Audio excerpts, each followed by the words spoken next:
네, 존경하는 우원식 국회의장님, 동료 의원님. 제가 꼭 발언하면 국민의힘 의원들이 나가서 꼭 발언을 더 이상 해야 되는가 그런 생각이 좀 드는데 그래도 제가 주어진 시간만큼 얘기를 좀 하도록 하겠습니다. 박형수 수석이 뭐 여러 가지 논리를 정해서 얘기를 하던데 우리나라의 지금 가장 큰 문제가 법률가들 출신들이 법을 가장 해석을 할 때 자의적 해석을 하는 것이 가장 큰 문제인 것 같아요.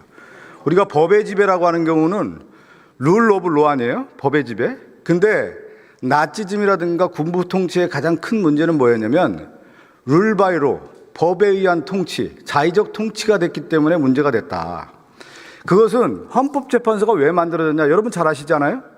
나치 체제 하에서 국민의 기본권이 침해가 되고 민주주의가 무너지고 헌정질서가 파괴되는 부분에 있어서 헌정질서를 세워야겠다라고 하는 의미에 있어서 2차 세계대전 이후에 히틀러 나치 체제 이후에 독일은 헌법재판소를 만들었던 겁니다. 그것이 반면교사가 됐는데 우리나라가 군부 통치 이후에 민주화 이후에 87년 체제에서 우리가 받아들여야 될 헌정체제 중에 가장 중요한 헌정질서를 확보하기 위해서 헌법재판소를 만들었던 겁니다. 당연히 기본권 확보하고 민주주의 확보하고 헌정질서 회복하는 데 있어서의 최종 판단을 누가 하느냐? 헌법재판소가 했던 것이죠. 그것은 당연한 거 아니겠습니까? 근데 이번에 헌법재판소의 구성에 있어서 우리가 잘 아는 대통령 또 대법원, 국회가 임명하는 그런 권한이 있었죠. 한덕수 국무총리가 권한대행으로서 헌법재판소 재판관 임명했습니까? 안 했습니까? 안 했잖아요. 그건 헌정질서를 파괴하는 행위고요. 여기 관료분들 계셔서 제가 한 말씀 드릴게요. 최상목 부총리도 와 계신데 막스 베버의 소명으로서의 정치라는 책을 보면은 관료가 통치하면 안 된다는 거예요. 정치하면 안 된다. 정치가와 관료를 구분해요. 왜 구분했을까요? 정치가는 열정과 책임을 가지고 정치하라는 겁니다. 그 책임은 뭐냐?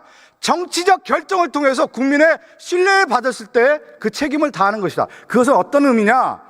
국민의 선택을 받았을 때 그 정치적 결정과 책임이 있다는 거예요. 관료는 뭐냐? 주어진 규칙의 준수, 행정을 함으로 인해서 국가의 질서를 기본을 유지하는 것이다. 따라서 관료가 정치 행위와 정치 결정을 하면 안 되는 것이다 라고 하는 것을 분명히 얘기해요. 왜? 관료는 국민의 선택을 받지 않았기 때문에 그 권한이 없다는 거예요. 그 권한은 뭐냐? 임명권이 없다는 겁니다. 여러분 맞습니까? 그러면 국무총리, 여기 최상무 부총리 누구를 임명할 수 있어요? 임명할 권한을 누가 줬습니까? 국민이 줬습니까? 그것이 바로 헌정체제인 것입니다. 막스 베버 얘기를 떠나서 기본 원리인 거예요. 그것이 민주공화정을 얘기할 때 우리가 공화국이란, 리퍼블릭이라는 얘기를 왜 합니까? 그 리퍼블릭은 레스 푸블리카, 공적인 것, 공동선을 추구하는 것이 리퍼블릭이고 그 리퍼블릭에서 가장 중요한 게 뭐냐? 우리가 공화정, 공화주의 얘기할 때 권력 분립을 얘기하는 거예요. 그 권력 분립의 가장 기본 원칙은 누가 선택을 했느냐? 행정부는 가장 권력을 강화하고 자의에 의한 권력 행사를 하기 때문에 그것을 민주적 통제의 원리라고 하는 국민의 선택을 받은 자만이 인사권을 행사할 수 있다. 이렇게 되는 거예요. 그러면 한덕수 총리는 총리예요.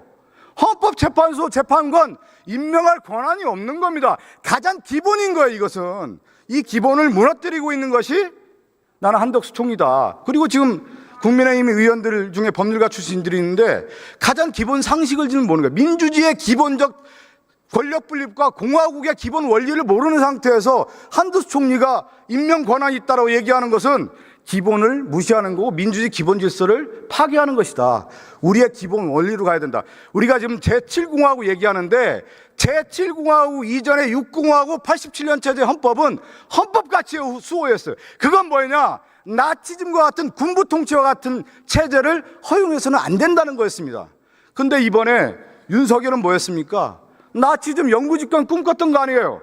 그래서 이번 헌법재판소의 재판관 임명이라고 하는 것은 다시 헌정질서를 확립하는 차원에서 가야 되는 건데 그것을 무너뜨리는 헌정질서를 파괴하는 헌법재판소의 그 임명 자체가 한덕수는 내란의 연속이다 이렇게밖에 볼 수 없는 겁니다. 제가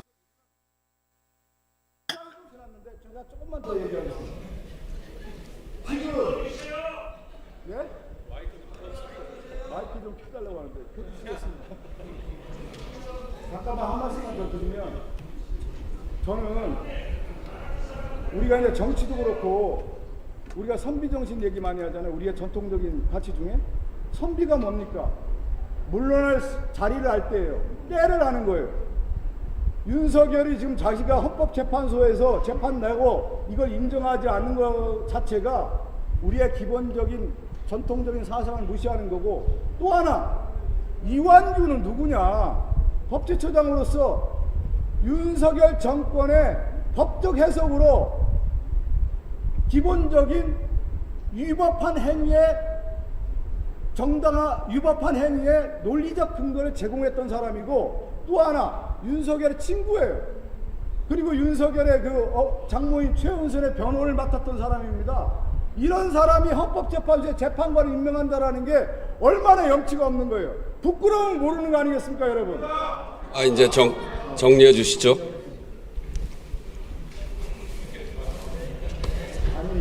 마지막 우리나라 제7공화국을 열기 전에 기본적인 헌법 가치에 대한 확립을 하기 위해서 오늘 저희가 이완규, 한상원에 대해서 한덕수 총리의 지명 철회를 촉구하는 결의안을 저희가 채택을 하게 됩니다. 여러분께서, 의원님 여러분께서 여기에 대해서 찬성표를 던져주시기 바라겠습니다. 감사합니다.